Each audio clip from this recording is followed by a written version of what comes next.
Sibonga uNkulunkulu ngalesikhathi samanje asenzele sona ukuba sikwazi ukuphinde sihlangane. Ngisukume nje nokuxolisa abazalwane ungakwazi ukuhlanganyela isikhathi esiningi. Ngike ngibambele ngezinye izifundo emsebenzini engike khona. So ngicela abazalwane ningaphatheki kabi.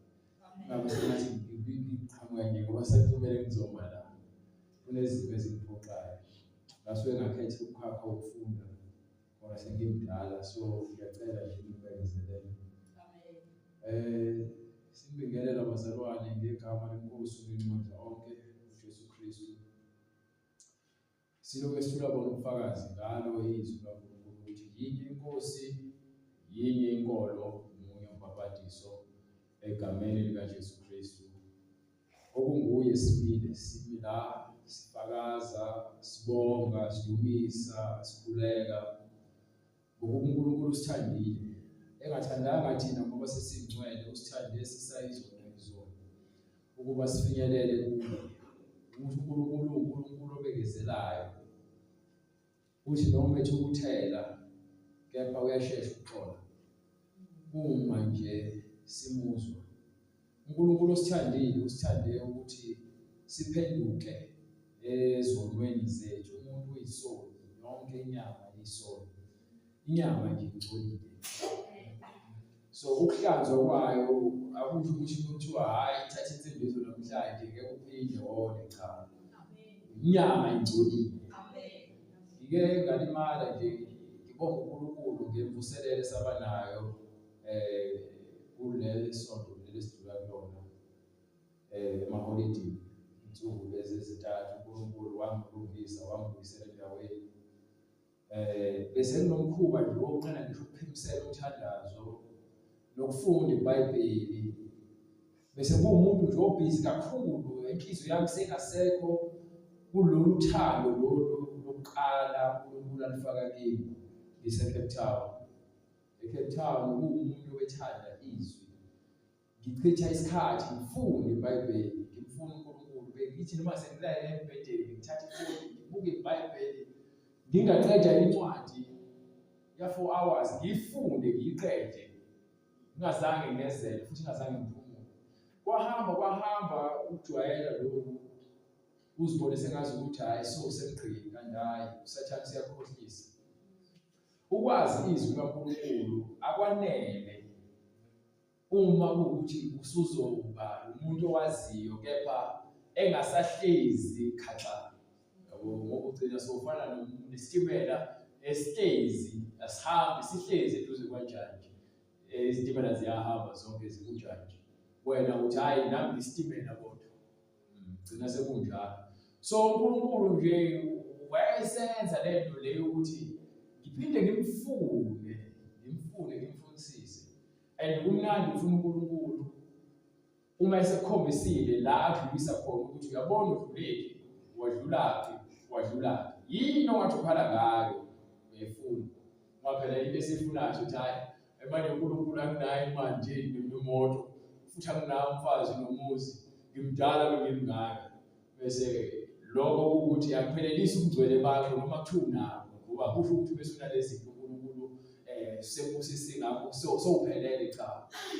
Uma ungaphelele ebungcweleni, hayi cha ngisho ngalososikazi yakunika imali uNkulunkulu akunika umsebenzi, kepha nje ungcolile ngoba awuphelele ebungcweleni.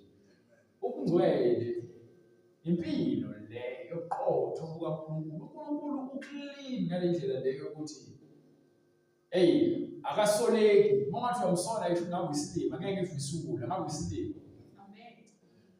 Ukuthi ubheka ngaphansi kolimi, uthi uyabuka amehlo, uthi ubheka amadlebe, awazi nezinto ongakwazi ukufinyelela kuzona, uvele wayenza nje yaphelela yonke into ayenzile. Akukho okusolekayo. Uma ufika isihlahla senziwe ngale ndlela lesikhula ngayo, uNkulunkulu kwenzile nje. Ngisho izindlela ezingayo ukunetha kwezulu. Kuhle kuyena ngoba konke ukwenze wasebenzelana ngobuhle bakhe nangamandla akhe. Akukho akwenze ngephutha. So nje ngithi bengithi ngiyabuka umuntu bekhuluma ngoNkulunkulu, asike sithi nje ngithathe isibonelo umuntu ofuna ukukholwa kepha mhlawumbe wakwahlwengulwa, mhlawumbe lobuhlungu lobu kumenza buze ukuthi wayekuphi uNkulunkulu ngesikhathi mina ngidlwengulwa, wengangisindisa ingane, wengambulala ingane lo muntu lona, yabona naye usebuhlungwini, ufisa sengabe wonke umuntu owenza kabi ngabe uyafa, kusho ukuthi akakufinyeleli eqinisweni lokuthi azi ukuthi uma kwenzeka lokho okwenzakalayo akwenzakali ngoNkulunkulu ethanda, kepha ngokusathani ufikile emhlabeni wakhohlisa abantu. uNkulunkulu ukuvikele nokuthi ungafi, ngoba mhlawumbe noma ubebulala lo muntu odlwengulile uzofela vele emanyaleni, ungakhalela ukuthi udlwenguliwe. Kubuhlungu mzalwane ukuthi ufike ungakholwa bese uhambe impilo yobumnyama, mzukwana umuntu ephoqa ukulala nawe bese ungazi ukuthi into embi eyenzakala kuwena ivele iyini, kepha khona wena okwenzayo okumbi, ngokuba zonke lezi zinto esizenzayo, ubufebe, ukudaka utshwala, uqamba amanga, ungagcoleli, zibi, aziqhamuki kuNkulunkulu, kepha siyazenza futhi siyakholelwa ukuthi kufanele ngikwenze ngoba nami ngizwa ubuhlungu.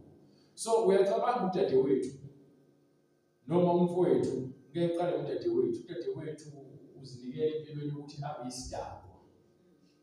Uma eseyisidakwa, udakwa angazazi ngale ndlela yokuthi ingqondo yakhe bekwadakwa, ulahlekelwa ingqondo. Uvuka ekuseni ezizwa ekhathele, kanti abafana bebeganga ngaye, hhayi umfana oyedwa, ngenxa yokuthi uthande ukuhlala nabantu abanotshwala, engenamali yokuthenga utshwala, wayesenikela ngobukhona bakhe, basebethola ithuba. Uyakhulelwa engazi ukhulelwe kanjani, ubani ubaba wengane, azale ingane, aphinde aqhubeke futhi ayinike umama, aphinde ayoqhubeka nemisebenzi yakhe. Lezo zinto lezo zenzakala, akabi buhlungu ngalokho ngoba leyo nto leyo into eyenzeke ingqondo yakhe ingaphelele. So lezo zinto abantu abanjalo bamblame kakhulu ukuthi ngahlwengulelwana, uyena owazinikela kuphi edlwengulweni. Umuntu ongakhala yilowo uqhamuke khona umuntu wambamba ngenkani ephila emqondo wakhe uphelele. Abanye abantu ingqondo iyabahambela, angasaphinda kahle engqondweni, ngoba leya nto leya ifaka ukwesaba kuyena, yazi yamenza ingqondo yakhe yaphithana. Abanye abantu bayahlanya, not ngoba naku behlanya ngoba naku kukhona into engahambi kahle. Khona lento mzalwane esiyenza uJesu athi kuyayiletha kuthina, kepha singayinaki. Yabona bethi ungakhathazeki ngekusasa ngokuba awukwazi nokulula ingalo yakho noma isitho sakho, nento zakho futhi awukwazi ukuzishintsha. So uma ukhathazeka ngento engakukwenzeki, ngabe lokho kwenza leyo nto ilunge na ukukhathazeka kwakho. So yabona ukuvuleka komcabango owodwa uvulela omunye umcabango, uvulela omunye umcabango. Kukhona abantu aba-weak, ababuthaka, othi bevule ukucabanga, kuvuleka imicabango eminingi angabusakwazi ukubuyela uqobo lwakhe, ahambe kakhulu ajule, uthole ukuthi uhleli naye useyahlele akangazi. Kanti no, izinga lokucabanga sekudlulele ngoba iminyango, amadimoni, umoya le. Yabona njengoba ngikhuluma ngokuvula iminyango, uvula umnyango nje wokuhala, ufaka umoya wedimoni, umoya wokuhleba, umoya wedimoni, umoya wenzondo, umoya wedimoni, umoya wamanga, umoya wedimoni. So uma kunalezi zinto kuwena ziphinda, mase kuba khona into futhi ezokwenzakalele ebuhlungu, kanti vele buthaka, ingqondo yakho iyasuka ekubeni yiyona ngokuba nesigameko lesi sokulahlekelwa ingqondo senzeke ngalesikhathi wehlelwa yinto ebuhlungu, mase ingqondo yakho ingaphindi isebenze, ngoba lokwesaba kuhlukumeze ingqondo yakho, umphefumulo wakho wawusudungeka, nokuqonda kwakho kwadungeka. Abanye abantu abadinga ukuthandazelwa kwegama likaJesu bafuna ukuthi ukhulume ngoJesu, izinto ezijulile ezokwazi ukulanda, akutho ukulanda abathunjiweyo mzalwane, ngifuna understand. Ulanda abantu abathunjiweyo ekuthunjweni abenza abathunjwa bakhe. Yabo uma ngifakaza ngami, noma mzazi ufike kanjani uJesu, bengiyisilima sokugcina. Yabona ukube isilima uzobudlambile, bengiyisona. Kepha uJesu hayi cha, unamandla, ngiyamvuka. Amen.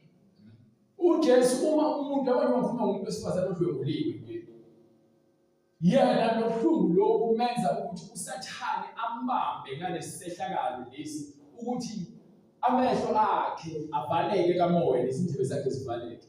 So ubuhlungu abuzwayo ufuna umuntu angakhala kuyena, kepha akekho umuntu oseke wafika wazoshumeza lo muntu wesifazane ngoJesu. Yabona into ekuthiwa ufuna ukuvezela ngeBhayibheli. Khona into engifuna ukuvezela ngeBhayibheli nje enamandla. Abafundisi abathunywe uJesu banalawo mandla lawo. Obanika incwadi yaIsaya sahluko 9. Ngifuna nje ngibambele igama leli engifuna ukuthi ngigcizelele kulona. Futhi akekho umuntu ongayenza lento le engenayo uJesu ukulanda umuntu othunjiwe. Akekho. Labo bakhokhelwayo bakudidisa ngezinye izinto. Umuntu okhokhelwayo uchitha isikhathi naye bazi bathi psychologist uyakhokhela isikhathi sayo, noma mhlambe babizwa ama-counselor, kuthiwa ama-counselor benza counseling, yabo. Bahlale nawe bese noma behle nawe bafuna ukudidisa, bakufundele ukuthi ingqondo yakho bakwazi ukuthi bakulalele ukuthi uthini, bese bakufake umoya ozokwenza ukuthi ubambelele entweni ethize nento ethize khona uzosuka kulesigaba lesokusona. Kepha awuphumile ngokuba mangase bekhona into ezothi qhushu iphinde futhi ithunuke, uzoqala phansi udinge yena futhi nomuntu lo ngokuba akakukhululanga, kepha ukudidisile ukuthi hayi yabona ukubheka la, mangase ubheke ngala uzobangcono, uzobheka ngala bese uvela udlala ibhola, ubheke ngala ufunde incwadi ukuthi kanje uzobhala ngisho incwadi yakhe naye afuna ukuthi uyifunde adayisele yona lo ncwadi uyifunda engqondweni yakho iyokwenza sengazi ukuthi wena ukhululiwe kanti cha usayisigcina sesono ngokuba awumxolelanga loya muntu futhi awumazanga uJesu wavuma wena izono zakho, ngoba lokuthi wena uvuma izono zakho kwenza ukuthi ingqondo yakho ikhululwe. Yabo imethu umuntu yakhululwa usukhishwe emanyaleni ebomnyameni bobumnyama bokugcina. Uthini umbhalo incwadi uIsaya sahluko 9 verse 6. Ngokuba sizalele umntwana, siphiwe indodana, umbuso uyakuba semahlombe akhe. Abanye babethi ngo the bright umbuso, babethi umbuso semahlombe akhe, bathini lahlathi alisakhumbula. Kepha wakhuluma nje into ephambene, umbuso ozobe semahlombe wakhe uyena othwele amandla manje. Bethiwa umbuso usemahlombe akhe uthwele amandla. Negama lakhe liyakuthiwa umluleki. Hayi indaba ekufunayo lesiya khona. Igama lakho bani? Yabona umuntu omthakayo ngezinto lesho abakhanseli, abakhanselisha abantu. Babizwa ngobeluleki. Uyakululeka kepha ngokuhlakanipha kwasemhlabeni. uJesu ungumluleki okwazi ukulanda umuntu onosizi osethathe ukuthi ufuna ukuthatha umphefumulo wakhe. Ufuna ukuzibulala. Anginabazali, anginabani, ngiyahlukumezeka, ngidlwenguliwe, ngcono ngivele ngife. Kanti uSathane ufuna ukuthi afake umoya wokuzithulisa lo muntu azibulale, ngoba uNkulunkulu uyazi ngeke asamamukela. uNkulunkulu wasidala ngothanda kithi, silesikhathi esibekiwe sokufa. Kunokwenzeka umuntu afe ngesandla somuntu isikhathi singakofiki, abantu babona umoya, kanti lo moya walomuntu usantanta. Uyathatha useBhayibhelini ngesikhathi bebona uJesu ehamba emazimba bebabona isipoki. Ngoba futhi into ekhona ukuthi umuntu befeli ngakufika isikhathi abantu ngaphandle kothwethuliwe uzohamba osebenzela amandla obumnyama. Kepha lokho ofile uloloke ethanda lelo joka beloko bembona abantu. Bese ngoba lokho sefika isikhathi sakhe uyonyamalala bese kuthiwa yazi bakhona izipoki. Bese khona ngani? Kanti sesifika ngemoya ngendlela efika ngayo. So ngilayetheni uJesu umaluleki. Akekho umuntu ongakhipha umuntu emandleni obumnyama engenalo uJesu. Abanye bayawasebenzisa amandla kaJesu kepha wasebenzi kubona. Lento ehlezi sikhuluma ngayo kuthiwa uyeke weshumayela izwi kepha manje wena uphila. Abantu bayasindiswa kepha wena uzongena esikhokweni. Eyizo lonto le. So ayikho into ngathi ngakulandulela ukuthi wena hayi ngoba mina ngishumayelile. Ngokuthi Jesu ushilo wathi ke akubona bonke abathi mina Nkosi Nkosi abayebona umuthi waNkulunkulu. Kepha yilabo abenza ini intando kaBaba. Ukwenza. Nimethe uNkulunkulu thanda umakhelwane wakho umthanda. Kepha okubalulekile ukuthi wena ulazi izwi khona uzokwazi ukuthi lisebenze kuwena kuqala.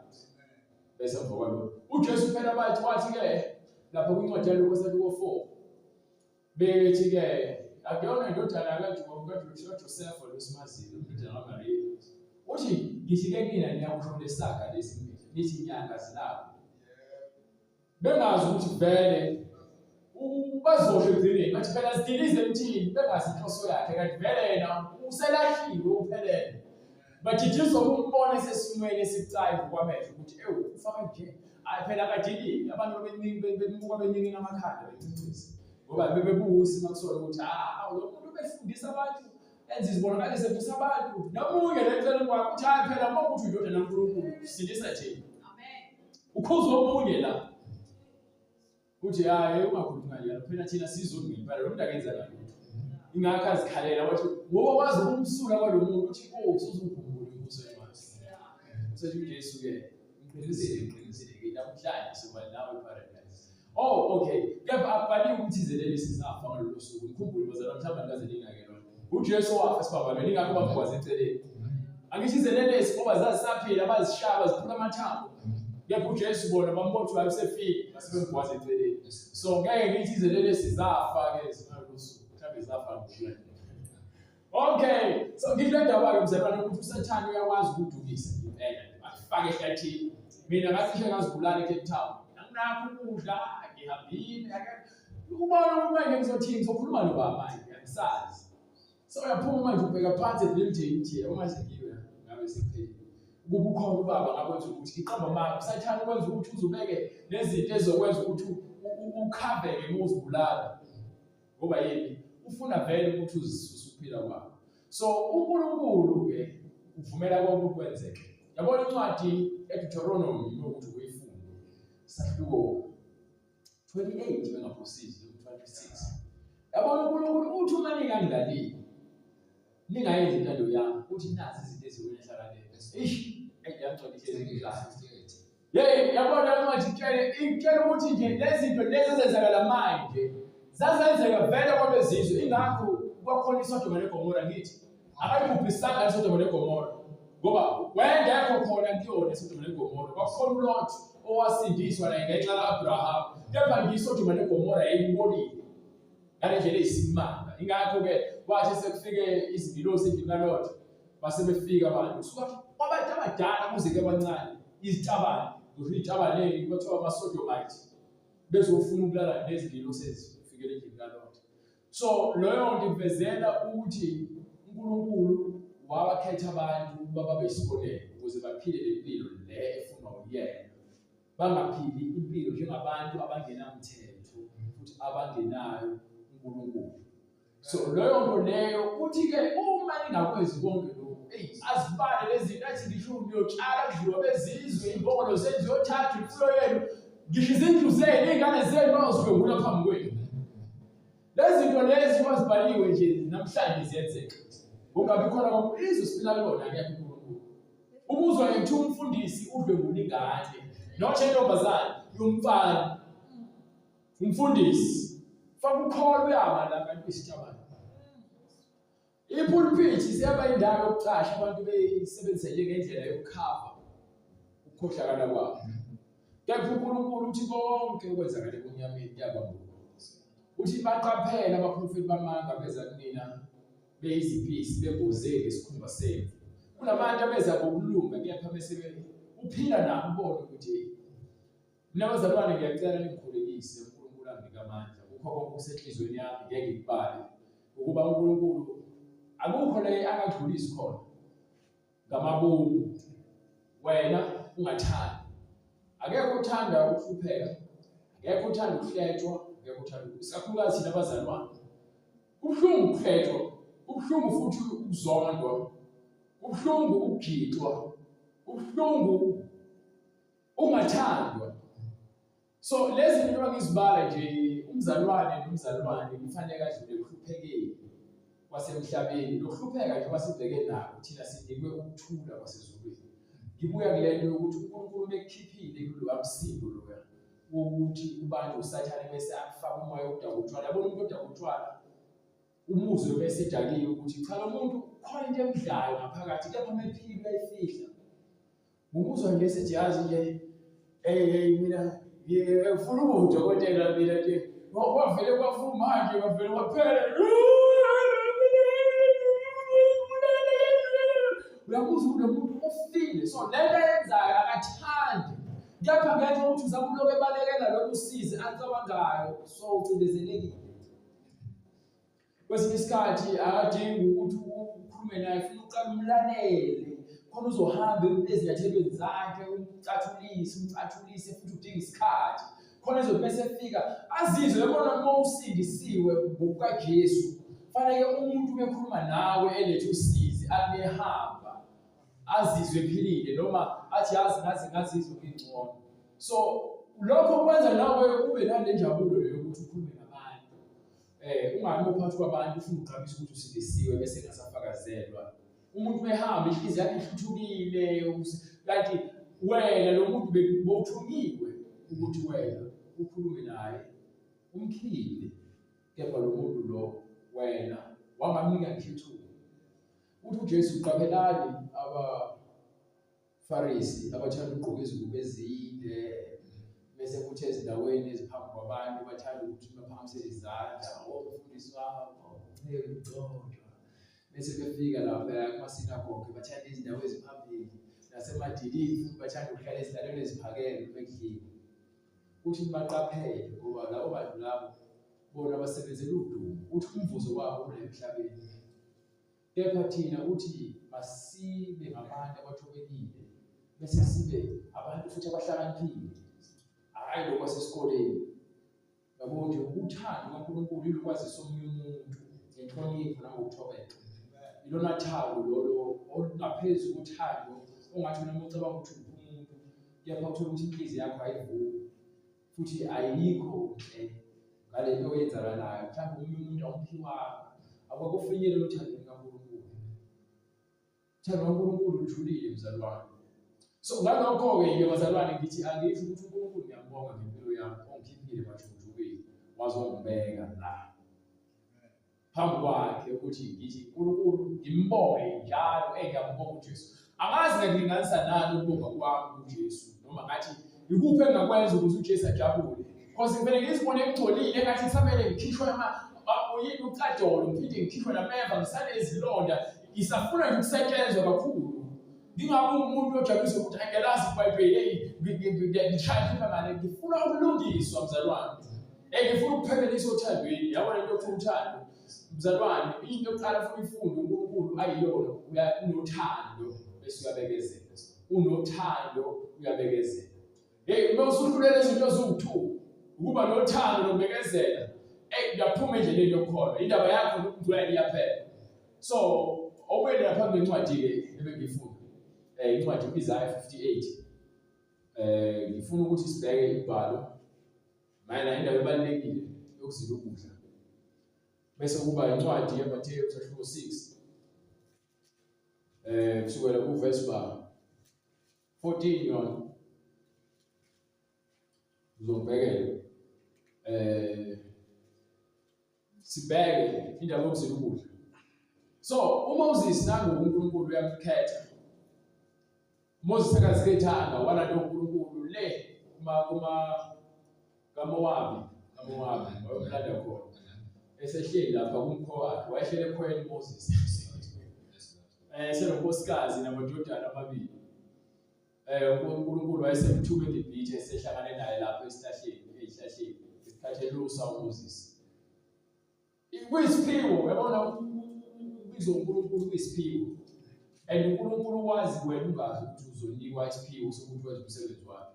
So uMoses besethathe lo myalezo onikwe uNkulunkulu ukuthi enza kanje. uMoses uzibona naye engalungele ukuthi angenza lezi zinto lezi. Athi ngibena kwazi ukukhuluma ngcono uthumela omunye lo ukuthi xa uNkulunkulu ngoba uyazi ukuthi uMoses uthembakele uMoses. So akulanda uMoses. So alande uMoses ahamba eGibhithe afika eGibhithe akhipha abantu. Akuvele lapho uMoses ezila ukudla. Futhi akuvele uAbraham ezila ukudla. Kepha kuqala lapha uMoses esekehlanye ehambe uNkulunkulu ehlala izinsuku eziwu40 uNkulunkulu entabeni. Afika ahlale lapha uNkulunkulu akhulume naye, amfundise. Kanti uMoses uyafundiswa entabeni. Ngeke ufundise kusho ukuthi uphakathi kwabantu.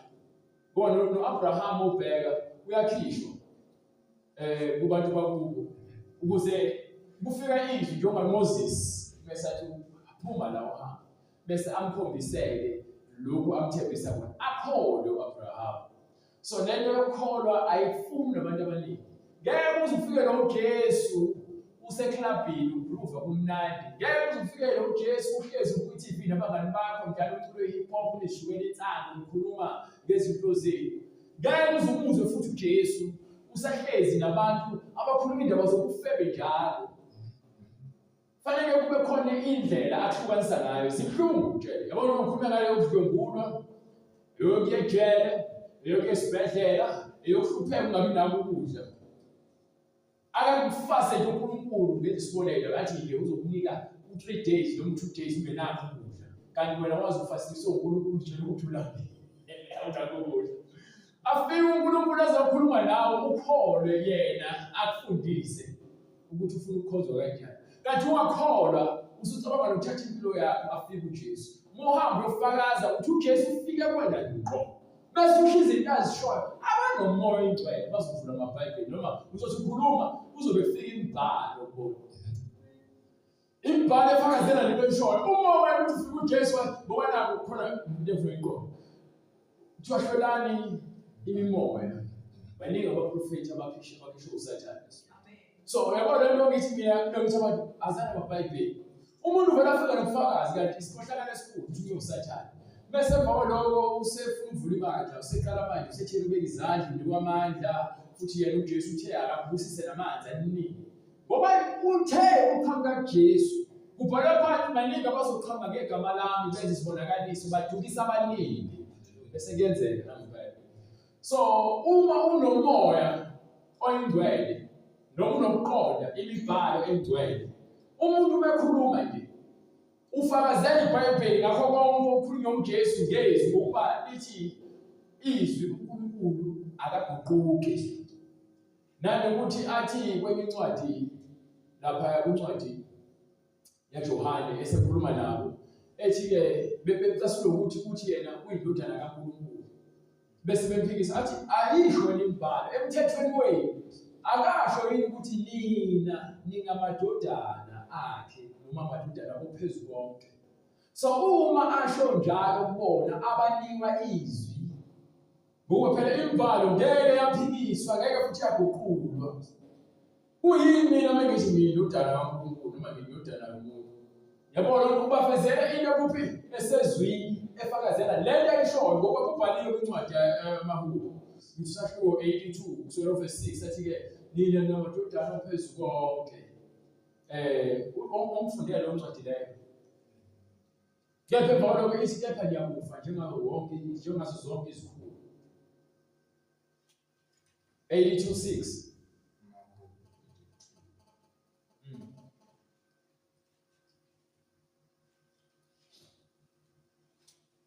So le ndaba le yezinto esizenzayo thina bazalwane. Ubona mina ngigadwa imibhalo kukho konke engikwenzayo. Lempilo engiphilayo kakhulu incike emibhalweni. Ngokuba ngihlezi ngibheka ngabe lokho engikwenzayo samfakazela noNkulunkulu. Cha ucasukile. Futhi indlela ocasuke ngayo ubona into ecabangayo. Usudlinza kabi akuseyona. Sengiyakhala manje ngithi uNkulunkulu cela ulungise mina. Because manje uzophuma lo moya lo usathana afuna ukufaka kumina ngicile sengikukhiphela ngaphandle. Ngithi manje mekuthi bengikuthengele ibhlukwe waswezi engasile mhlawumbe wabhedla ngicela nje ibhlukwe lami. Yayibona into leyo. So futhi mina lento engenzile ayisenalo uthando. Njengoba ngicabanga bengikhuluma sekuphela umngcwele. So bengicabanga uNkulunkulu ucela ungisize ngingaphikiseli lutho kulobhlungu engizwayo ngoba kubhlungu ukuthi kwenzeke into ebhlungu kuwena. Kepha Titi noma uthukuthela kepha ungoni. Futhi ibani abantu abasheshwayo ukuzwa bese niphuze ukukhuluma. Lo nto leyo ikhona encwadini yaJohane. Lo nto leyo ithi ke uma kwenzeka ufunda bamba. Makwenzeka kufika into embi vele umlomo ngoba umlomo wakho umvula ngentukuthelo uya-understand lapho incwadi ezakhe nosahluko 4 ithi intukuthelo ihlala esifubeni sesiwula. Yabona usho manje meke wena ngale ntukuthelo le yaseyifakile usathane ukuthi wena uphenduke inhliziyo yakho waphimisele nje izwi ngentukuthelo ungcwele bakho usuyabangalelwa umzalwane usho usathane umzalwane lo lithi izwi lakho wenzani uNkulunkulu ngeke aze akuphikele ngoba ubani wenzile uwena. Okay, banika bright ke le ncwadi ezimaHubo sahluko 82 verse 6. Mina ngathi ningonkulunkulu nina ngathi ningonkulunkulu. uNkulunkulu kusho yena. Kwenziwa yini athi thina singonkulunkulu? Uthi wakha umuntu ngomfanekiso wakhe. So nina ningonkulunkulu nina nonke ningamadodana ophezu konke. Nonke akazange akhethe uthi nonke ningamadodana ophezu konke. Kanti nokho niyakufa njengabantu nje. So ukufa isono esibulala umuntu. Nongalaleli ke uNkulunkulu esonweni sakho leso nawe uyofa khona kuthiwa uyindoda wona kuthiwa uyindoda noma ncwadini la uma ngalaleli ngiyofa. Niwe njengesinye sezikhulu. Yayikho loo nto leyo ngoba yini uNkulunkulu ufuna ukucacisela ngokupheleleyo ukuthi ke thina singabantwana bakhe lokho nje ukufake kuwena kepha ukungezwa kwenza wena ufe ngoba sonke sizofa yebo kepha uJesu uthi yena uthi bonke abakholwa yini bayophila uphakade noma befa kepha bazoqhubeka baphile. Yebo loo nto leyo. So bese sibuya ke manje practically sesiya kuyancwadi ede ngivulayo.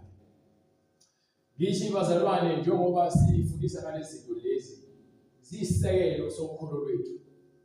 Ungaphathi kabi kakhulu uma ubona abazalwane bengezwa noma bengafuni ukuthatha lemfundiso noma ngabe ingane yakho, umkakho, umngane wakho, ubaba wakho, umkhulu wakho, ugogo wakho, isihlobo sakho, ungaphathi kabi bebe bayakholwa bayeke ngoba ngeke uzuguqule ngekani.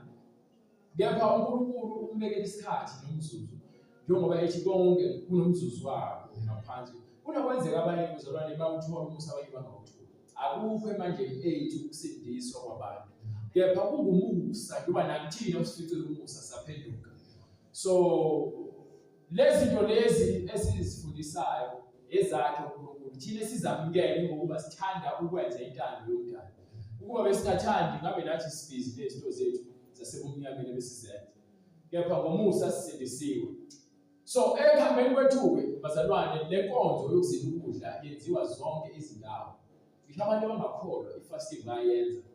Ngisho amasathanisi nawo ayenza.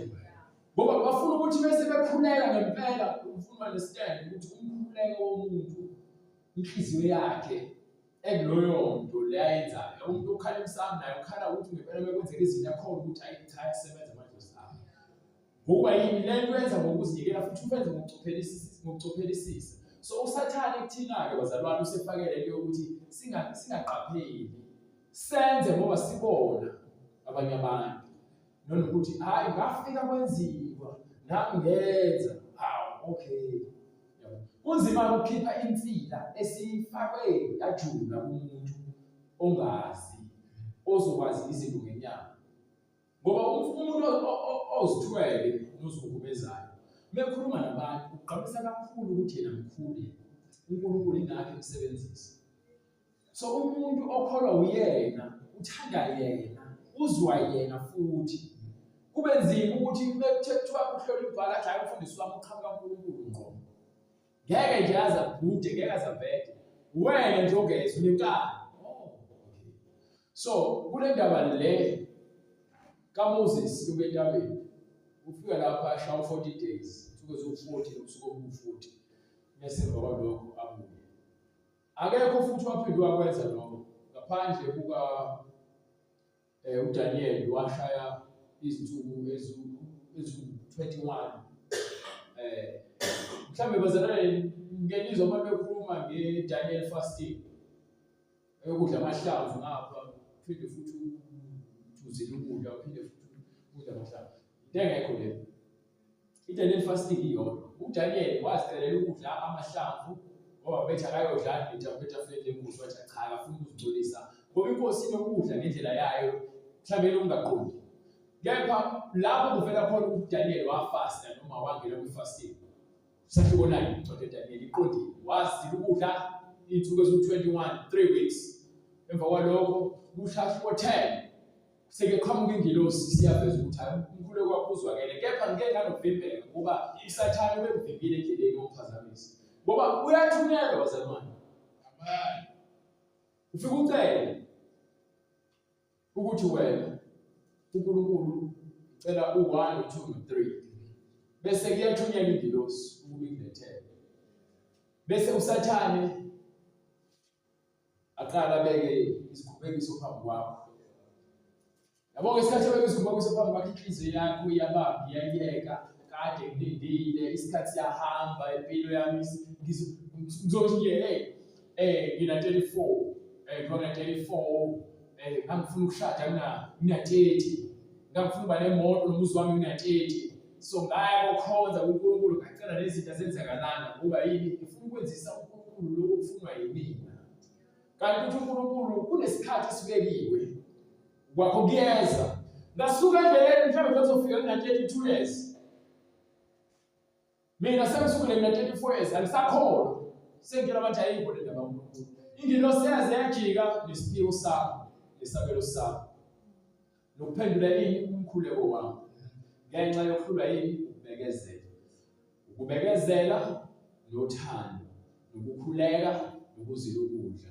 Ukubekezela uthando ukukhuleka nokuzila ukudla. uJesu uthi mebehlulwa ukukhipha amadimoni athi ukholo okuncane bese athi lokho akwenze ngaphandle kokuzila ukudla nokukhuleka. So lezi zinto ziyasikhombisa ukuthi umthandazo lo wokuzila ukudla unamandla. Ngoba ebuya uMoses entabeni njalo kuyaze kuze kucebezele ukusa mboze ngeveli ngoba abantu basakwazi ukumbheka kunesimo sikaNkulunkulu kuyena.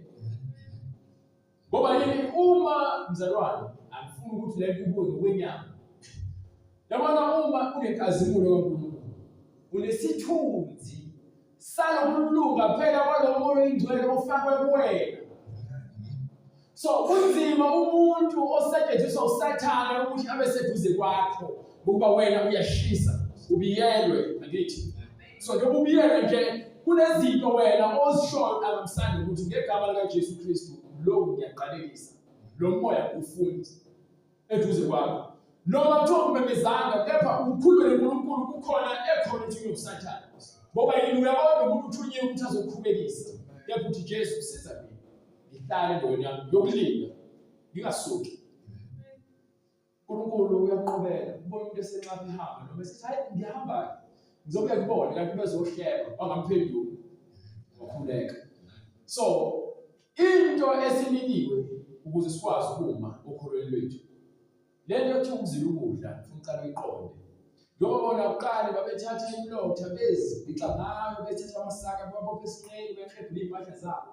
Kwakuyindlela yokukhombisa ukuzisola yokukhala uNkulunkulu ukuthi baba ngiyabheda ngibonile nakho konakala angithi wabona ukuthi babentu benza lokho kuthiwa lithi iBhayibheli ulifunde le lonke lithi uNkulunkulu wayesebenza. Ngoba yini babenza into ukukhombisa ukuzisola kunzima mzalwane. Ngifunda nalapho ngeke ukuthi uzile ukudla ngoba nakwenzela nje ukuthi hayi sibanike sizile ukudla. Fanele uma wenza lento ibe wena ngaphakathi wazi ukuthi ukhuluma noNkulunkulu wena ngokubeka indlela le esondela ngayo uNkulunkulu ukuze phela kubulawe lezi zitho zomzimba ezikhohlakele. Inkanuko, umona, nenzondo. Lokho kona inkonzo okuzizwe yasihlelo ukuthi ufaste kahle. Uzizwe unothando olumangalisayo. Uzwe unalokuthula lokho ukuthi bonke abantu bekhuluma ngomsindo kepha nje ukuthula kwena ngoba yini inyama ikhathela ayikwazi ngisho ukuthi hayi ungiyeke ngaha. Mase wenza njalo usazilile ukudla.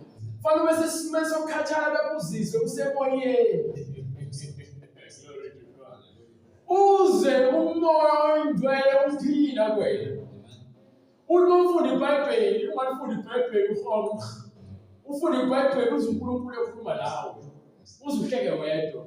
Uze umbonge umdumise. Angazi noma kuyefana lapha nje ngithi angicacisele ukuthi umoya unesigaba sokudlula kulento yokubeka ezinye izinto phambili. Kepha ube lapha etheni uzobeka izwi loNkulunkulu nalento yenza phambi kaNkulunkulu ibaluleke. Ngoba mengabalulekanga uzokuzila ukudla. Inhliziyo yakho ibicabanga ngokuthi yazi le nto ayenze kumina ngiyithanda ngiyayifuna. Uzobe ungakhali uNkulunkulu. Le nto engizwayo lobuhlungu ngoba kubuhlungu kwenziwa kabi. Kubuhlungu kuba sesimweni esibucayi sokwenza ukuthi ucindezeleke ungakwazi ukuthi kwenzeke lokho ofisa kwenzeke. Kepha uthi uNkulunkulu nginike amandla okubekezela. Nginike lo moya wothando lwakho. Nginike umoya wokukholwa. Lezi zinto engizizwayo mazisuswe nguwe. Umkhuleko wakho ulapho uNkulunkulu ukulethela uthi uJesu nginike ukuthula. Lokuthula lokho ukuthi abafundi bakaJesu beke sikhebheni naye ukuphuphuzela umoya lapho khona bengasoze kwenze bayakuyena yena ufika ukuphuza umoya. Usinika amandla okwenza njani ukuphuza umoya. So thina bese kuyibheke nathi njalo sifuna ukuyikhuza. Sifuna ukukhuza umoya wabanye abantu bese sibheke nawe ngakholwa ukukholwa kepha ngifuna ukubhedeka. Esathane sishaba zalwane. Uzona sokuthethile yazi ngibhedileke la. Yabo ngoba yini nanto engisho bazalwane nginomkhuba engwenzayo. Angithandi ukudla beni. Ngoba yini ngivele ngikhathala umzimba wami. Ngizizwe ngathi ukuthi ngingathi ngavele ngilala. Ngiyithanda isikhathi mhlambe ngingathi usuku lonke ngathi ngilutho mhlambe ngiphuza amanzi ngenze ngidle light ngenzela ukuthi konke ngifuna ukwenza ngikwenze because ngikholwa ukuthi mina ngokwami uma ngidle ebusuku methiwa ngishaya indishi iyagcwala ngakusasa lo mdlandla lo uzokusanela ukuthi iqede usuku. So angikhonzanga ukudla kakhulu emini ngoba ngithanda ukuthi ngibe nalamandla lawa nginganciki kakhulu enyameni yami ukuthi hayi fanele ngenze ukuthi inyama iyahala. Kepha kunendlela zokuthi inyama yakho uyifake nento ekuthiwa i-discipline, uyayifundisa indlela yokuthi ilawuleke. Inkanuko iyinto mzalwane engabe ngiku-video nje mhlambe ngithi ngidlala ku-YouTube vele qhamuka i-advert unosifazane uveze i-cleavage mhlambe uveze mhlambe ngiyadlula ku-YouTube kunomuntu wesifazane oshuthile nje uhleli budedengu. So into yokuqala amehlo ami azwe lento le fana ngoba ngibuki ngoba yini amehlo vele afuna ukuzwa umzwisisi. Yabo nje ukuthi afihla umzimba wakho kunezinto engamele zibonakala. So lezo zinto lezo bese uvele uzibheke noma kanjani ulimaza abantu ufuna abaziboni lezo zinto. So uyabona usathane kwenza abantu besifazane nabantu besilisa lapha ku internet badayise imizimba yabo kepha mahala manje ngenxa yokuthi abantu benza izinto ukuze bathole udumo nokukhonzwa ngabantu ngendlela engafanele. So lezi zinto lezi ke methi uJesu amehlo ayifastela nomzimba wakho. So uma amehlo akho uwabeka ezintweni ezigcolile unyama kangakanani umzimba wakho. Uma ke ukuthi wabeke nje into yabona ngeke ukhohlakele yonke into ekhona esithi siyayisebenzisa. Ungakuthatha lokho kube kuhle ngithi uma siyakhonza ngapha kepha kwezinye indawo uno DJ tiki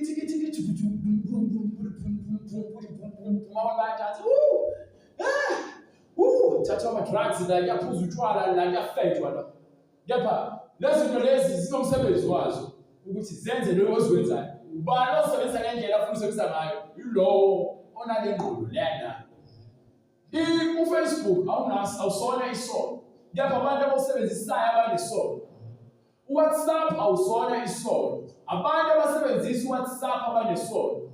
Ukuba lezi zinto lezi uma uzibekile azenze lutho kufanele imali ayinaso isono. Kepha umuntu osebenzisa imali nofuna imali onesono. So uma ungalawulekile ngobuqotho nobungcwele bukaNkulunkulu uyohlezi ugigeka ubambelele kulezi zinto obona zikulungele. So lento yokuzila ukudla ifundisa thina ukuthi sikwazi ukuthi inyama yethu inganqothwa ukubi. Kepha sikwazi ukunqoba ukubi ngokuhle. Ingakho ukuzila ukudla kuyinto ebalulekile. So le ncwadi engiyivulayo ke Isaiah sahlo 58. uNkulunkulu uthumela uIsaiah. Uthi ke memeza ngezwi elikhulu ungazibambi, uliphakamise izwi njengecilongo, utshele abantu bami iziphambeko zabo. So uNkulunkulu uthumela umprofeti usebevela abantu bayazi ukuthi uNkulunkulu uyazilelo. Kepha uNkulunkulu uzothumela umuntu manje ukuthi labantu bayenze lento kepha angijabulile ngokwenza kwabo lento. So batshele iziphambeko zabo uzobetshela abantu ukuthi yini uNkulunkulu angayifuni khona benze lento ekuthi ukuzila ukudla. Yayizona nto leso. Uthini-ke manje? Indlu kaJakobe izono zayo. Yabona ukuthi ukwenza into ephambene uNkulunkulu uNkulunkulu akhathali ngabe yini isono. Isono hayi ngoba uthi ufebile kuphela. Kunezinto esizenzayo kunesono saziyo nongasazi. Khona isono senzayo usazi, khona isono senza ungasazi. Wena wenze into embi uNkulunkulu kepha wazi. So mawukhuleka ukuthi uNkulunkulu ucela ungisize. Ungithethelele nalezo zinto zami engizenza ngongaqondi. Ngoba yini ufuna ukuba msulwa ukukhombisa uNkulunkulu uyafuna ukumnxusa ukumkhonza ngomoya othobekile nozinikele ekutheni njalo wenze ukuthi uNkulunkulu ngoba kuba kuyaka sonke ngabe sinayo yonke le uNkulunkulu afuna siyenzisise kepha siyafundiswa futhi ngokufunda nangokuqonda siyashiyana ngoba singahlala la endlini sonke kepha khona abantu abasafuna ukugcwaliswa kwabunye kuningi ekusamele kulungiswe umuntu ngamunye kepha sihamba indlela eyodwa.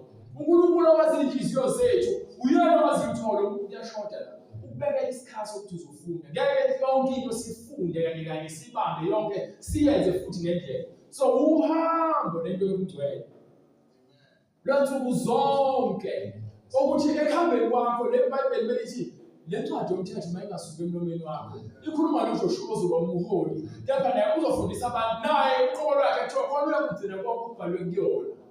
Bese kufika uMoses naye athi-ke uNkulunkulu wanibeka esihlane ngoba efuna ukunihlola ukuthi ngingakwazi ukuthi nimlalele efuna nokunifundisa.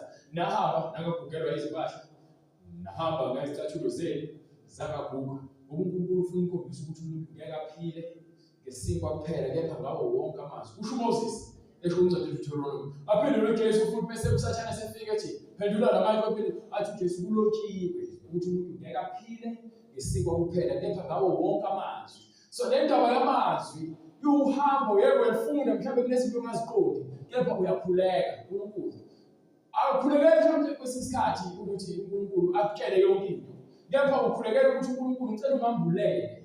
So uNkulunkulu angasebenzisa umfundisi uDlamini ambeke la akwambulele into ekudinga eqondweni asifuna sebenzise futhi mina phinde futhi nami uNkulunkulu usebenzisa ukuthi akasinikanga bonke anginawo amandla kaNkulunkulu wonke umuntu nomuntu ngokwesilinganiso sikaJesu. So lo muntu lowo angikwazi ukubukela phansi ngoba akayifundisi lento engiyifundisayo noma yena ngibukele phansi ngoba ngifundisi lento ayifundisayo eseBhayibhelini noma ngiyazi noma yambuliwe kimi. Lento le umoya ojulile indaba le yohamba noJesu ayifuni umuntu ophakeme ayifuni futhi umuntu ozikhukhumeza nonomona. Amen. Yithi kepha ekufiseni kwethu singafisi izinto eziphathekayo zabanye abantu kepha asifise izipho zoprofeta. Kubhalwe kwincwadi leyo eloluzana yaqala seKorinte kusahluko 12 esingaphosisi.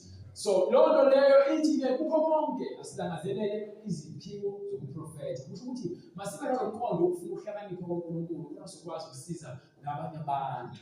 Sibe nabantu amazwi siwaphimisela kuba amazwi akhayo. So njengoba uNkulunkulu ethumela uIsaya kunezinto abantu abazenzayo kepha abaphelele. Ingakho uNkulunkulu bezifikela nje umprofeti amthume. Umprofeti afike lapha abe umfundisi ngoba umpriest. Uthi uJehova uNkulunkulu. Usho njalo phela. Bese akho lokho manje umprofeti bese efuna ukuba umpostoli bese efuna ukuba umvangeli bese efuna ukuba asazi manje kuyikona ukusho uNkulunkulu kuyena. Usenza zonke izinto azaphambuke nasezweni laNkulunkulu. Kunencwadi eBhayibhelini bazalwane umprofeti uthi uNkulunkulu. Uthi lapha yahamba ukhuluma lento ezokuthuma yona. Ungadli lutho uphinde kuwe. Lendlela ohambe ngayo awusaphinde kuyona. Fike enze njalo. Prophet message ahamba bamukudla athi cha. Bese ke ahambe bese kuthi omunye umprofeti wayekhona enamadodana akhe bamxoxa ukuthi hayi sisi kunomprofeti obeka nje. Akushone ngala, ushone ngami. Abophela ibombolo yakhe. Shone kuyena. fika mfica afika mthatha uprofessor wenkosi athi yebo athi hayi Samson ukuphakela athi ayithiwe ngathi athi ke uNkulunkulu ungithumile uthe uNkulunkulu angizokutshela ukuthi wena was uzona wakholwa ukholwa omunye umprofeti akasakholwa lo uNkulunkulu omthumile omunye umprofeti usethi manje hayi was uyadla lapha yana usethi uNkulunkulu uzodliwa yini sekufikizwe kuyena sekuthukela isiprofeti so kunokwenzeka ekhambeni kwakho ungalaleli yabo njengoba kuthiwa unikwe izwi bekuthiwa ngeshumayela mina uma ngasashumayela sekufika omunye umuntu athi hayi uNkulunkulu uthe kuwena etshela mina shikela nje loshumayela ngayo utshela abantu kanje uthi uzathi uMikhayela bekukhumbula bemtshela bethi abanye abaprofeti bathi nawe fika uthi kanje uthi njengokuba uNkulunkulu engiyalelile lamazwi abashophi uNkulunkulu nami ngizosho so anginajikiso umuntu ngeke ngithunywe uNkulunkulu ngenxa yokuthi yena lo muntu ufuna ngikhulume ngale ndlela le efuna uyena njengabaprofeti abaningi badukisiwe so lento le engikhuluma ngayo ukuthi umprofeti kaNkulunkulu uthatha izwi uNkulunkulu alihambise kubantu yabo so kunencwadi futhi ya Isaiah sithi ukuthi lena likhuluma ngakho lokho ukuthi kuba isiyalezo phezu kwesiyalezo muqa phezu komuqa lento abantu abaningi yabeqa ngaze ngabuza omunye umbheki sesikhuluma naye lapha kaMkhumwana ngithi mayiqonda lento ekuthiwa isiyalezo phezu kwesiyalezo muqa phezu komuqa wathi akayiqondi ngeke ukhuluma ngoJesu wamkhipha esonweni umthetho phezu komthetho so leyo nto leyo ikhombisa ukuthi njengoba ithi ke bese kuba yilapha nalapha kukho konke engizakukhuluma mina lokho ningilalela ngifike ngichaze bese ngikhomba iBhayibheli kuba yini lento le imayelana neBhayibheli ekumele abantu bafundiswe ngayo ingakho kuthiwa isiyalezo umyalezo ukhamba kubani uNkulunkulu umuqa ekuthathe uNkulunkulu bese kuzoba ngokwakhona ngokwesingisi bathi ke umuqa phezu komuqa line upon line bese bethi uthi ne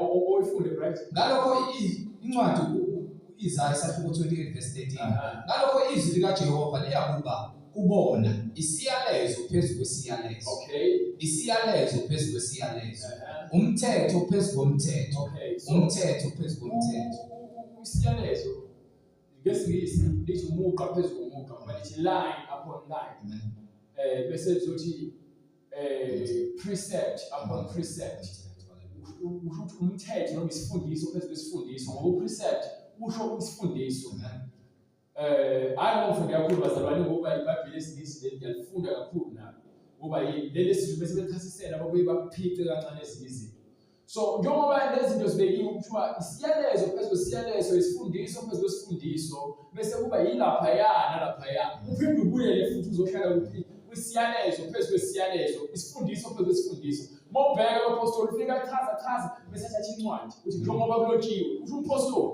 aphinde athathe amazwi aKwi Testament elidala ukuba uzofakaza ngalento ekhulumayo ukuthi akuyona into engisusele ekhaya ngiyafakaza ngomlomo bese ngifakazelwe yini abaprofeti abakhuluma ngalento engikhuluma ngayo so uma mina uzofika ngiphikisana neBhayibheli noma nabaprofeti angikho moya munye nabaprofeti angikho moya munye nabapostoli angikho moya munye noNkulunkulu ngizikhulumela yini ukucabanga kwami kanjalo nabantu abangena esikoleni abantu abaningi bashumayela ngebizo iBhayibheli alona lebizo elokuhlakanipha kwaNkulunkulu ngoba ukhombisa izinto ezijulile kuba kwena ukuthi uyathanda ukusebenzisa noma cha abantu abaningi ufike bakhombisa uNkulunkulu inkazimulo yakhe bese bafuna ukuyiphikisa ngoba yini bebuka abantu uyasaba ukuthi abantu laba uzolahlekelwa yibona bazomzonda lonto le eyenza ukuthi uJona abaleke afuna ukuya eNiniva ethunywe kuphi eThalashishi wathunywe eNiniva wafunda eThalashishi ngoba yini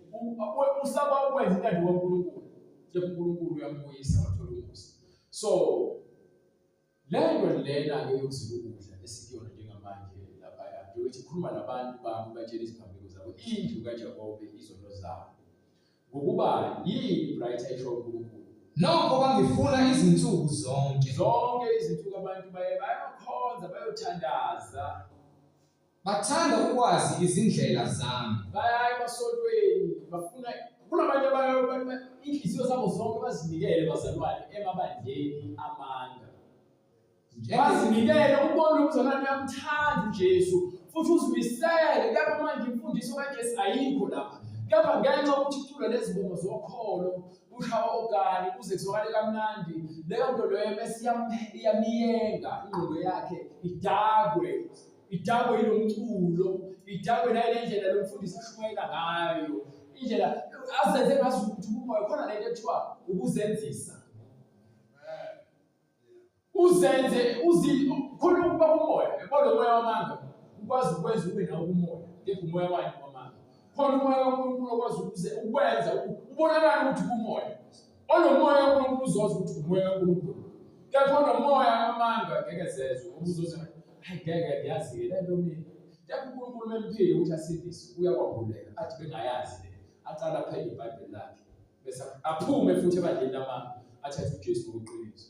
So noma ngifuna izinsuku zonke bathanda ukwazi izindlela zami njengesizwe esenza ukulunga. Singashiyi ukwahlulela. Singashiyi ukwazi. Isizwe ngikhuluma ukuthi abantu abasemabandleni amanga, ngikhuluma ngomuntu onomfundisi. Umfundisi akakhuluma indawo yokuthi besifazane abuze ekhaya, akagqoke ibhulukwe, angafaka upende eziphweni. Ungapende ukuthi ungafaka amacici. Mfana kwa kahle uhloniphe, musu ugqoke isikhindi, esincane isikhindi manje phakathi kwabantu nevest manje umzimba wakho usobala. Awuzihloniphi ibhulukwe nakhona futhi tight legging asiqondi ukuthi mfana kwenzakalani. Lezo zinto lezo abafundisi ngazo. Angeke besifazane kuphela naye ongenza ukuthi umuntu wesilisa akhungeke, umuntu wesilisa naye ngokugqoka kwakhe ngokuhloniphekile uyakwazi ukuthi yayibona. So ngifuna besubele lento lena ukuthi emabandleni amanga njengoba abantu bafuna uNkulunkulu. Abantu abaningi bazinikele emarobeni, bazinikele eZayoni. Basemabandleni futhi abasindisiwe amanga boshembe inhliziyo zabo zinamathele kule mfundiso nakulamabandla. Kepha uNkulunkulu ukwahlulela kwakhe ongatholakali phakathi kwabo. So lo nto kwahlulela uNkulunkulu ileyo ukuthi utshela abantu iqiniso, abantu balandela uNkulunkulu ngokweqiniso. uNkulunkulu ufuna abantu abeza kuyena bezokhuleka ngomoya nangeqiniso. Ngaphandle kokuza uNkulunkulu ngomoya nangeqiniso, akhathali ukuthi ngabe ukuliphi ibandla. Lokhu nje ukuthi awazani nezwi likaNkulunkulu. Yebo kunamavesi athathiwe eBhayibhelini asetshenziswa uSathane ngabafundisi bakhe ukuze ahlobise inkulumo yakhe izwakale kamnandi kulabo abanamandla babajwayele. Babuza kimi izahlulelo zokulunga. Yes. Bathanda ukusondela kuNkulunkulu. Bayanesifiso sokusondela kuNkulunkulu. Bathi sizileleni ukudla. Yini esizilela ukudla? Ungaboni na? Yebo uNkulunkulu awuboni sisile ukudla. Sizihluphelani izinhliziyo zethu? Ungakwazi na? Yabona ukuhlupha kwenhliziyo yakho ungenza uNkulunkulu. Angeke ngenze isibonelo uzilela ukudla ukuthi uthole umsebenzi, uthole ube nemali. Uzilela ukudla izidingo zakho. Uhluphe inhliziyo yakho ngalokho uNkulunkulu angakufuni. Kepha khona izinto ozenzayo uNkulunkulu angazifuni ngempela. Kukho konke ukukhala kwakho kuyena. Wena ukhalela lokho okufunayo, yena ufisa sekahle uNkulunkulu ungakhalela ukulunga kwakhe. Yayizona ngisho ngoba uthi uJesu ningafisi lezi zinto lezi eziphathekayo ezibekele ingcebo emhlabeni. Singakhathazeki ukuthi uzohlala, ungakhathazeki ugqokani, uzolalaphi. Ukuba abantu basezweni bafuna lezi zinto lezi. Kepha wena umuntu kaNkulunkulu funa umbuso kaNkulunkulu nokulunga kwakhe bese kuthi zonke lezi zinto ziyakunezezelwa. Lisho njalo izwi. So understand umehluko phakathi komuntu okholwayo efuna uNkulunkulu nomuntu okholwayo efuna okwakhe kuNkulunkulu. Bathi sizileleni ukudla ungaboni na? Sizihlupheleni izinhliziyo zethu ungakwazi na? Bhekani uthi-ke manje izwane uNkulunkulu. Bhekani ngosuku lokuzila kwenu. Uma nizila ukudla niyaqhuba umsebenzi. Niqhubeka angazi umsebenzi owenzayo. Mhlawumbe uyisifebe, uhleli ekufebeni usaqhubeka uyisifebe. Ayikho into ngathi uzela uNkulunkulu ucela umthethane ekufebeni bakho. Uhleli khona ekufebeni. Usayisidaba ngoba nakuthi wemanje nice sizoba ne-fasting nawe kwi-fasting. Akekho umuntu ofundisile ukuthi i-fasting imayelana nani. So uyaya kuNkulunkulu uyozila ukudla nawe njengoba bonke abantu. Kepha imisebenzi le uNkulunkulu angayifuni uyayenza. Ukuba uqhubeka nemisebenzi yakho engalungile khona uthi uNkulunkulu uzila ukudla. Nicindezele zonke izisebenzi zenu. Uma unezisebenzi abantu bayakhala ngaphansi kwakho, awufuni ukubakhokhela ngesikhathi, isikhathi futhi unciphisa imali yabo. So loyo uNkulunkulu uthi inyembezi zabo uyashesha ukuzizwa. Bhekani. Nisilela ukulwa nokuphikisana. Ekuzileni kwakho ukudla nenhliziyo yakho futhi ikhulu. Udlame into engasuki nje kuwena. Nokushaya ngenqindi yobubi. Inqindi yani yobubi. Akushiwo le nqindi le engashaya umuntu. Kushiwo inqindi le esendwe si. Khona uzila ukudla lapho unqaphe ufika umuntu ezocela ukudla. Anginakho ukudla mina. Hawu lo muntu uzila ukudla. uNkulunkulu uyakhala ukhalela izidingo zakhe. Kepha nje ufuna ukwenza izinto ezifunwa uNkulunkulu. Anisazili namuhla. Anisazili namhlanje Ukuze nilizwakalise izwi lenu kuphezulu. Yikhona lokhu ukuzila enikukhethileyo yini. Yabona ukuzila ukudla uyazikhethela njengoba kukhona indlela yaNkulunkulu bese kukhona eyabantu. Njengoba kudlala noSathane indlela yokuzilisa abantu bakukudla. Yikhona lokhu ukuzila enikukhethileyo yini. Yes. Nosuku lokuba umuntu awuhluphe umphefumulo wakhe. Uhlupha yini? Umphefumulo wakhe.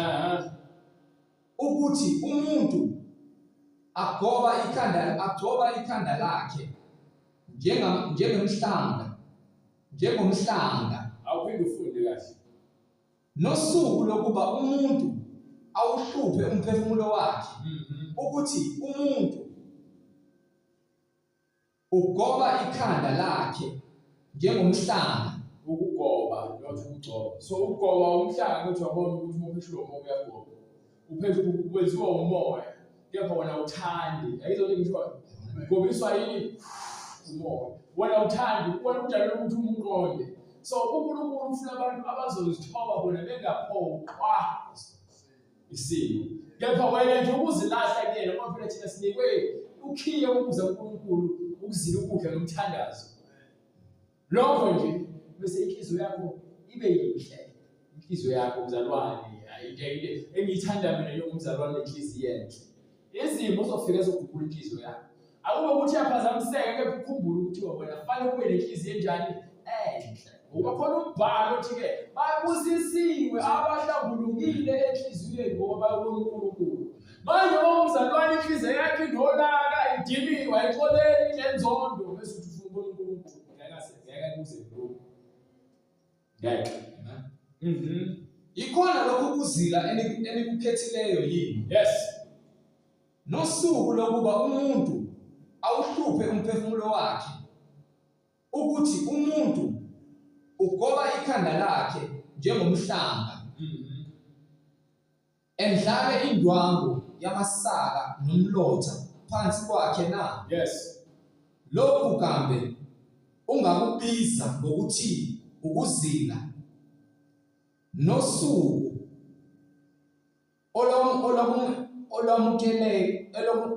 olwamukelekayo kuJehova na. So uma uza kuNkulunkulu ungenakho ukuqonda kunzima mzalwane futhi ukhohlisa. Ayikho into ebuhlungu ngoba uyakwazi ukwenza lokho uthi uthoze kahle uNkulunkulu afika kuphinde.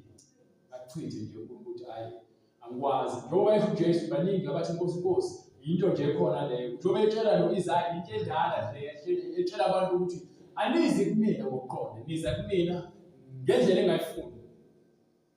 Akusikho lokhu ukuzila engikukhethileyo yini. Yayizwa indaba naye indlela efunayo uNkulunkulu.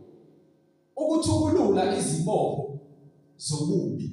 Ini ukuthukulula izibopho zobubi. Ukukhulula isono wena. Wena uNkulunkulu uzovuma izono.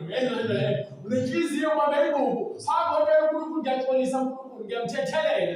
Ngoba nami ngifuna ukuthathelwa nguwe. Yezona nto leyo.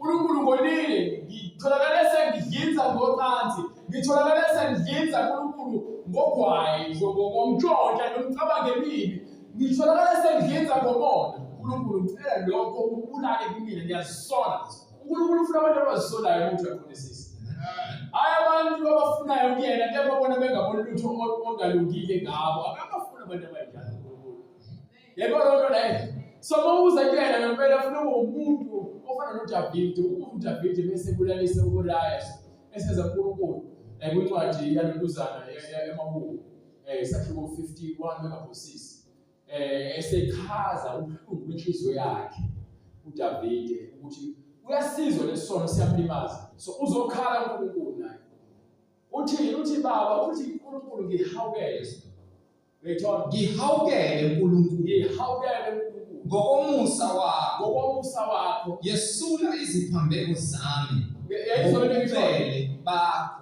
sula ukungcola kwami ngalomusa wakho lo mthandazo kumina umthandazo nami ngawusho uNkulunkulu ngoba yini ngiyawuzwa ukuthi ukhuluma noNkulunkulu ngqo kanti uNkulunkulu ufuna abantu vele thina abantu sizoni sifuna le ntethelelo le ayifuna uDavide uJesu ngeke athandazele nomuntu awonanga uJesu ukuthandazela thina esizwa izwi ukuthi labantu balizwe izwi sebagcina balondolozeke kuze kufike isikhathi sokubuya kwabo ngoba yini uya-understand uJesu ukuthi thina sithaka yonke inyamthaka uDavide wayinkosi so angela abantu mina ayikho into engayifihla mina ngangolini uma singafihlwanga izono zikaDavide bekubambi lezo hayi phela abantu bazosuke babothi-ke kulungile nami baze ukukholwa cha mina izono zami ngiyazivuma phambi kaNkulunkulu naphambi kwabantu uNkulunkulu usathane ungishaya lokhu ngoba yini uma ukuthi kuveze zikaDavide kwaveze zikaSolomon bekuba mina ngeke ngizibuze lokho kubani ngoba asikho isono uNkulunkulu asifihlayo eBhayibhelini asikho ukuze sazi ukuthi sinesono ingenxa yale ncwadi ingakho kuthi umlomo ungathethi imali so lezi ncwadi lezi ezivela abazalwane lemifanekiso lomlando ukuthi indodana kaDavide yaba nokanuku kadadewabo yaze yenze icebo lokuthi ilale naye ngoba yayisigula nje emzimbeni yayisemngane wakhe ekhuluma wathi enza kanje yabona ukuthi yinto leyo eyenzakalayo kweminye imizi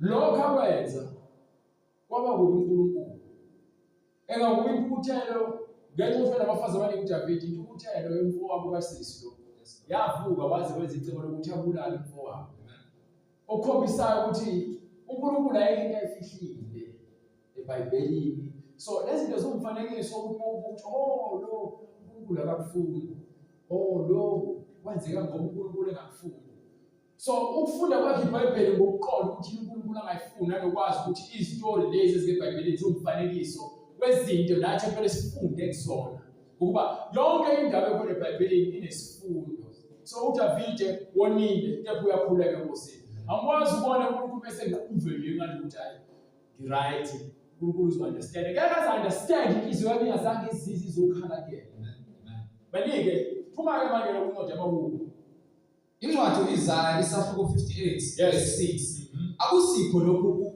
uzila engikukhethileyo yes ukuthukulula izibopho zobubi khala enkosini lahle imfano yakho nenhliziyo yakhe ekhulu nokucegisa imichilo yejoka yes ukukhulula abacindezelwayo ukukhulula labo abacindezelwayo ngoba kwawena unabantu abakusebenzelayo abakhokheli bafuna bakhokhela isikhathi nabantu abacindezelwe isono awufuni ukukhuluma iqiniso ubhizi lokushumayela ngezibusiso nangempumelelo nangemali engcebo so abantu abanandaba nokuthi uJesu ufunani banendaba nokuthi uJesu uzobanikani so lo khona uNkulunkulu ubekile isikhashana nje usazokhanyisela uzokunika ikhiye zemoto yabo nje manje usazokunika nje umsebenzi usazothola ipromotion uyothi ungathola umsebenzi uthola ipromotion xa sowuwinile-ke sozo ezulwini mase ushumesa into njalo athi hayi mina nakho konke into engathi ngiyayifuna nje ibuhlungu loo nto understand uNkulunkulu uyangithanda kuba kunemoto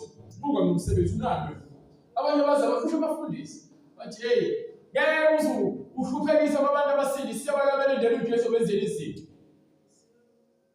kanti akaze ushumele umuntu uJesu thina sibula sishumele ilingo siyadlula udalile ukuthi ngisebenze kepha ngingantshontshi Njalo ukuthi ngisebenze kepha ngicela amacebo ukuthi ngithophe ukuze ungisize. Bengidinga usizo kufanele ngicela usizo. Hayi ukuthi bengidinga usizo ngithi abazalwane uNkulunkulu namhlanje ungitshela ukuthi la esontweni kuzokuphuma u10,000 rand.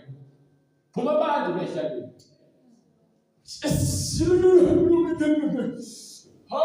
Zaphambili azothi nani ishayeke noma afika afaka imali. Noma kusena speed point lezi lokufaka khona ikhadi lakhe esontweni. Fika faka khona deposit imali yebhank umfundisi wakho la uhleli imali. Wena ingazakho zidambile. So ivangeli ke njengoba kukhuluma ukuthi abantu abakhululwa ingokuba abantu abatshala amaqiniso. And uba mubi ngokukhuluma iqiniso njalo. Likwenza ube mubi. Uyayinyanyeka ngizokutshela uNkulunkulu. Uzuzibona ukuthi ngisakhuluma nawe ufuna zabuzi baba. Liyashisa. Kasikaze iqiniso nje ngiyakuzwa. Mawukuthi uvumele ukuthi indlela kaNkulunkulu imusekwenza. Cha usukuvume ukuthola umusa. Ukuba awukhethi ngeke kuthi mina ngikhethe usoba umuntu into engekho kusesweni.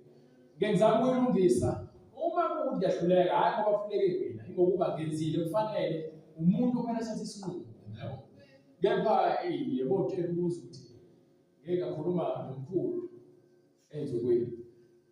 Ngambuza manje umkhulu awungitshele ukuthi umuntu lapha wala ekhaya bese adlwengule abulala abantu bese wena esefika bese uthi uyomgeza uthabe izwe zelihle ongaqala ngawukwenza umbuzo wamaqoqo kumele ukuthi uyafa lo muntu lo kwenzeka kanjani bayamamukela abakini noma uma ngaphandle kwenzeka kanjani yabona ke kuba uya ngenkandla manje lenhlanhla ngiyibeka iweza ukuyichaza kwayena yamqinga noma manje ufika uyichaza ngokuthule ukuthi nami ngiyamukela ukuthi cha ngithi mina uma umuntu ukuthi uyafa enza into embi noma engazwani umuntu emndenini uba kuphi lapha kunabantu bakubo niyakwazi ukuthi nimcelele ukuthi angene mesabe idlozi elihle kanjani emhlabeni adinga luthini yamxaka lo wachaza ukuhlanipha kwakhe ngase ngizijulela futhi kepha abantu abakhuluma ngase ngithi mina yazi inkinga yini abantu abangakholwa banezimfundiso eziningi ezidida bona banamasiko abawagcinayo adida bona okukhuluma umbuza ufika ayivume base bekhuluma ngokuthi bekhuluma egcekeni bekhuluma ngendaba bekhuluma nogogo umuntu wesifazane ukuthi uma ishonile indoda kufanele ayogana kwenye indawo bekhuluma ngokuthi indaba zebhokisi ukuthi ibhokisi bengenziwanga bengalethwanga kufanele lowo wesifazane bese bengalethwanga ibhokisi kufanele aphinde kuba yongcwatshwa kwibhokisi futhi usowala ekhaya so ngaqala ibuza lapho manje usho ukuthi nje uma umuntu efa engalethanga ibhokisi awukho umshado kufuneka angangcwatshwa la ekhaya futhi aphinde kubo lezi ngane zale la wenza njani nazo waphendula ugogo nabathi ngiyahamba nazo ukuthi ayeza la ekhaya so yabona ukuthi manje kulento abayikhulumayo ayinakho uqonde iyaphikisana bebodwa ngase ngithi mina into engake ila phakathi kwenu ninemfundiso namasiko kepha yanhlula yabo ngoba lento mawuthi understand ukubaleka kwande bayumshado uzoqonda ukuthi kufanele ukuthi ukuthi uzongena ngebhokisi ukuthi ibhokisi ibalekile angeke ibhokisi iqala before mwenza unkosikazi ngimzalisa izingane kulokuthi uthi bese kuthiwa usefile ayithiwa ngena phakathi ekhaya lethanga ibhokisi abantu bazomshadisa esefile balethe ibhokisi kithi wena usefile nje yini obenzela yona abantu abangakholwa benza izinto ezidida bona mshadisa kanjani umuntu osefile lezo zinto njengalezo-ke bazalwane engithi isikhathi ziletha ubuyaluyakho phakathi kwabantu so thina mesikhuluma lezi zinto lezi yabona ukuthi silwa nemimoya ejulile asilwi nabo ngoba ithi imvalo impi yethu akuyona inyama negazi bathi kubuke ukuthi yabo kujulile lento lena inzima kakhulu banike price basosheshe sibali nokwaphula onke amajoga na yes akusikho ukwabela abalambileyo amajoga ayibona lokukhipha isono kwena nokuthi uphume ngaphansi komuntu Akusikho ukwabela abalambileyo isinkwa sakho. Nakhona futhi khona ekuzilekwa ukudla iyo ngikhulume ngomusa ube nothando iba umuntu onenhliziyo ephayo. And uma ukuthi ukukhulu kwena lokho ukwenze ucela uNkulunkulu akusize ukwenza ungacabanga ukwenza bese ukwenze ngenhliziyo enkulu. uNkulunkulu zonke isikhathi uyabona kuyena methiwa fundani ukwenza okuhle. Ngeke ufunde ukuthanda ungakwenzi ukuthanda. Ngeke ufunde ukupha ungaphi.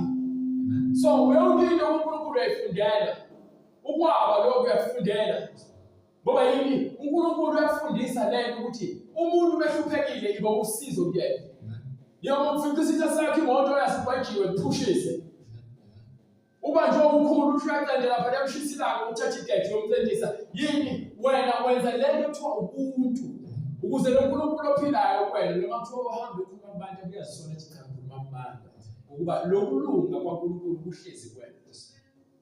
Akusikho ukwabela abalambileyo isinkwa sakho. Ukwabela abalambileyo isinkwa sakho Nokuyisa abampofu nemihambima ekhaya lakho. Abampofu ucela ukulala ngikile ukulala.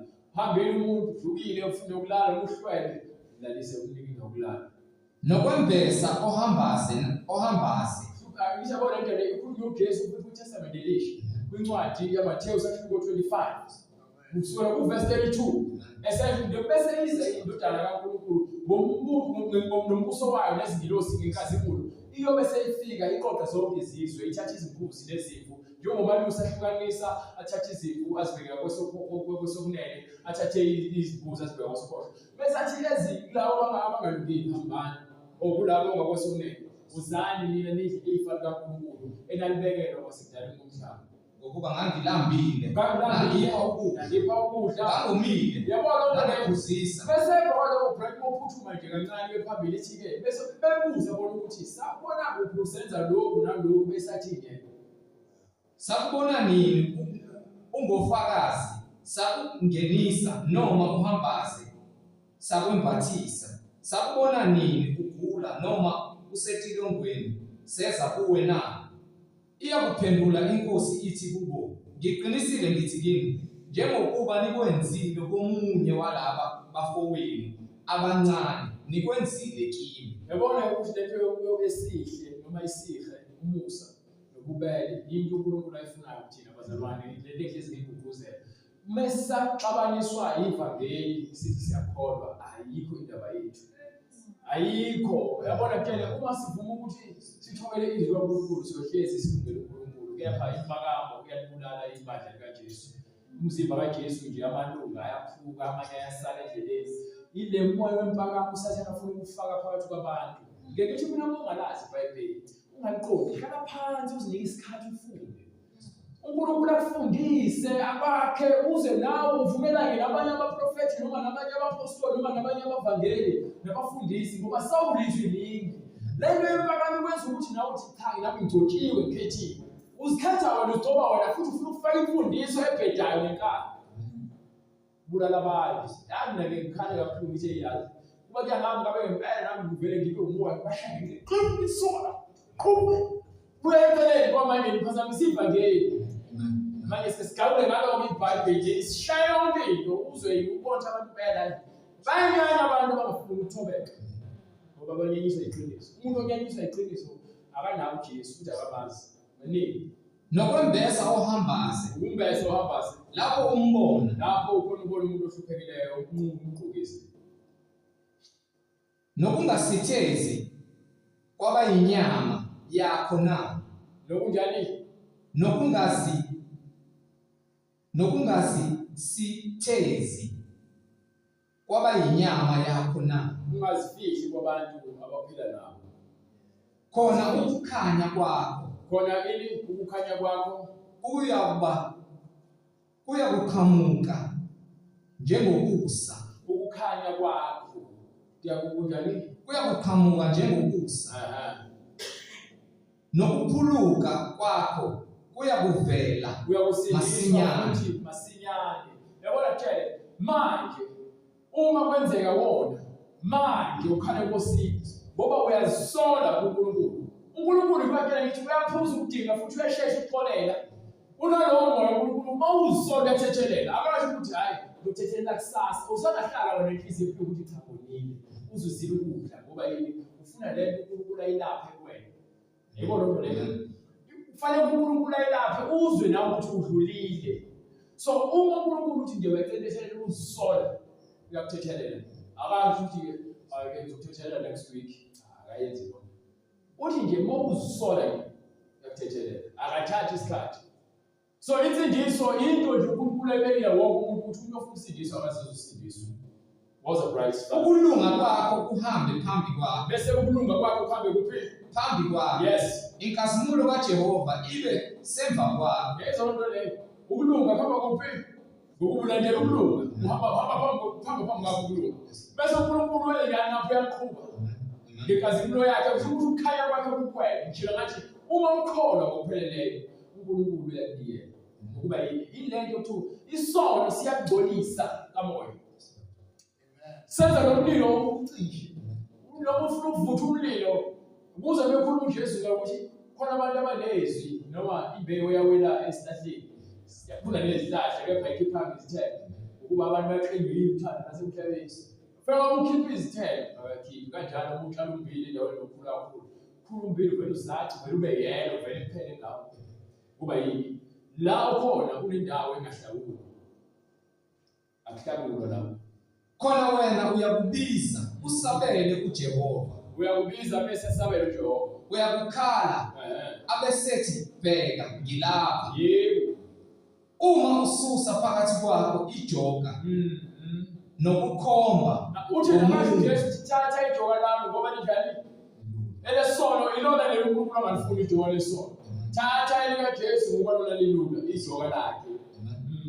uma ususa phakathi kwakho ijoka nokukhomba ngomulo lokuthi uhlezi ublame abantu lokuzonda uyaxabana nabantu ucabele umjwayeli kabi ayathi abantu ukhona ukhomba ngomuntu angempela uhlezi ubheka abantu izinto ezirong uhlezi uzibona ulungile uhlezi ugxeka yabona nje hayi mina bengizoyenza kahle naye hayi vele ngabona ukubheje usuka nje hayi mina ngcono kunaye yabona ukuthi awukwazi wena ukuzibona ukuthi kuyini eyinkinga kepha umuntu wakho khomba nje ahambe lapha yebo lolo leyo nokukhuluma okubi umnike olambileyo isinkwa sakho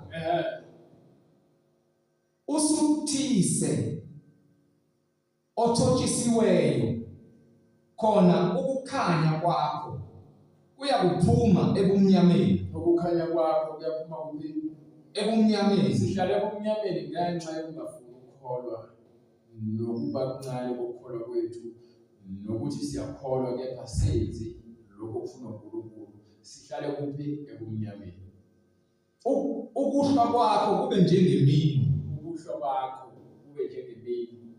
uJehova uyakuhola njalo uJehova uyakuhla kwakho lobumnyama bakho kuyofana nemini uNkulunkulu bese kuba uyena okuholayo njalo asuma wenza lezinto lezi azifunayo asuthise umphefumulo wakho asisuthisa umphefumulo wakho ezindaweni ezomileyo angaphakathi kwindawo ejulile ngaphakathi okay right mfusile umuntu yakhulu la ngicela bazalwane bayiqonde le ndaba yokusika ukudla asike sibheke lapha kwincwadi yaMathewu isahluko 6 ke bese veza lapha ukuthi uma sizila ukudla uza kucacisa uJesu akasakhuluma indaba yokuthi manje siziqo umlotha sifaka amasaka njengabazenzisi usho njalo njengabazenzisi ningakwenzi lokho bese nibipha imali yofastile ke soyabonakala ke yini mhlengi fasting ayifuni lokho le incwadi ngokwaMathewu isahluko 6:16 futhi nxa nizila ukudla uma sizila ukudla ninganyukumali njengabazenzisi singanyukubali njengabazenzisi ungatholakala udonsa ubuso mzalwane njengabazenzisi ngokubabona banyakamisa ubuso babo ukuze babonakale kubantu fasting ngikube into security days fasting ayenzi lokho ngiqinisile ngithi kini sebewamukele umvuzo wabo uma wenza into uJesu uyakhala ngalento ukuthi kube umsenzisi wenze into ukuze ubukwe uthi uma wenza lokho umvuzo wakho usekubukweni nokubongwa ngabantu ingakho ethi uma isandla sakho sangokunene siphethe masingazi lesi esingapha sokhohlwa ukuthi lesi senzayo. Ngokuba uma ngithi mina ngiyakupha bese ngithi abazalwane nimbona nje uBright ngimnike namabhuzu ngamnika nale jazi leli ngamnika nefoni ngimzama phela umzalwane wami. Umbuzo wami ngizobonga abazalwane. Amen. Wamuhle Jesu. Owali emhlabeni. Ngeke uma ngizokwenza ngithi Bright bafana mfowethu. Bright ayina ngithanda khuleka mfowethu. Okwamnaye lokho. Okwamnaye lokho. uJesu namuzo uthi hamba matshela imbuto. Ngoba yena umuntu wakuziyela abantu nje ngokufakaza kepha uJesu utheni ungatshela imbuto. Uyazi vele uJesu ukuthi umuntu uzofakaza lento enhle. Amen. Kepha wena nxa uzila, uma uzila ukudla, gcoba ikhanda lakho, ugeze ubuso bakho. Gcoba ikhanda lakho. Iba muhle ebusweni. Asibone phela ugezile waqama lokho kubalekile ukuthi ube muhle ugeza. Abantu abakuthiwa bezithela ngomlotha befaka amasaka bekhombisa ukuthi bayakhala. Kepha wena kuthiwa gcoba ikhanda lakho kusho ukuthi wena ungabonakali phela umashiphi mzalwane. Ukuze ungabonakali kubantu ukuthi uzilile kodwa kuyihlo osekusithekile. Zila ngomoya nangesisakho hayi ngomzimba phela. Ungaxoxi amayezi yokuxoxa. Geza ufana nomuntu. Ukube kulini. So ikhanda lakho ulothi wageza nje bukeka umuntu ophilileyo. Kepha ukhala bani uyabona nje esikhulumayo ukukhuleka uthi ngena egumbini lakho esibalumnyama. Mawuphi umuntu ungamemezeli. Uma uzila ukudla akwazi uNkulunkulu. So zonke lezi zinto kufanele kube imfihlo yakho nobani. Uyena ufuna ukubona wena ukukhala kwakho kuyena hayi ukubukwa abantu ukuthi cha uyakhala uNkulunkulu. Ufuna wena. Ngoba phela ubudlelwane manje njengoba uJesu evula inyama uvulele nje ukuthi siyengqo manje uNkulunkulu. So le ndlela asifundisa yona iyona ayifunayo le ukuzila ukudla. Uthini Noyihlo obona ekusithekeni uza kukuvuza. Izolonto le. Nobaba wethu ubone isithakeleni. Ngoba yena ukwazi inhliziyo yakho. Uyena oyihlolayo lokho kwenzayo. Ukwenza ngendlela efanele noma ukwenza ufuna ukukho. So kufanele siqaphele lezo zinto uma sizila ukudla. Inkonzo yokuzila ukudla nje ukuthi uhlezi kubantu kubukeke umuntu nje ujwayelekile. Mawukuthi uzohluleka lokho hlala endlini. Funda iBhayibheli lakho ukhuleke. Funda iBhayibheli lakho ukhuleke.